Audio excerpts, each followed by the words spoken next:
মন্ত্রীর জামাইয়ের নামে দুর্নীতির অভিযোগে পোস্টার। সুন্দরবন উন্নয়ন মন্ত্রী বঙ্কিমচন্দ্র হাজরার জামাই স্বপন প্রধানের বিরুদ্ধে এই পোস্টার পড়ল।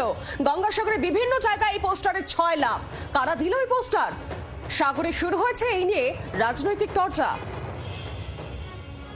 উন্নয়ন মন্ত্রী সুন্দরবনের বঙ্কিম হাজরার তারা পোস্টার মারল এখন পর্যন্ত সেটা পরিষ্কার নয়। তবে সুন্দরবন উন্নয়ন মন্ত্রী বঙ্কিমচন্দ্র হাজরা তার জামাই অর্থাৎ তিনি সাগর যে পঞ্চায়েত সমিতির সহ সভাপতি তার বিরুদ্ধে এই পোস্টারটা করেছে।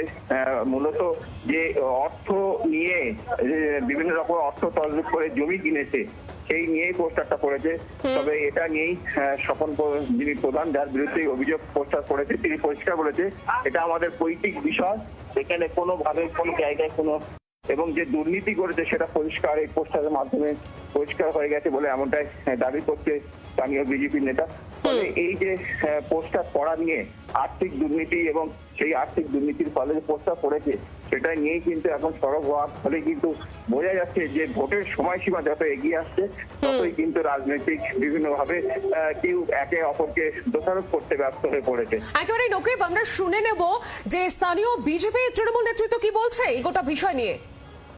মালিক হয়েছে কি ছিল সুন্দরবন উন্নয়ন মন্ত্রীর জামাই, এখন এত টাকার সম্পত্তির মালিক হলো কি করে? ইমিডিয়েট সিবিআই এবং ইডি তদন্ত করা উচিত।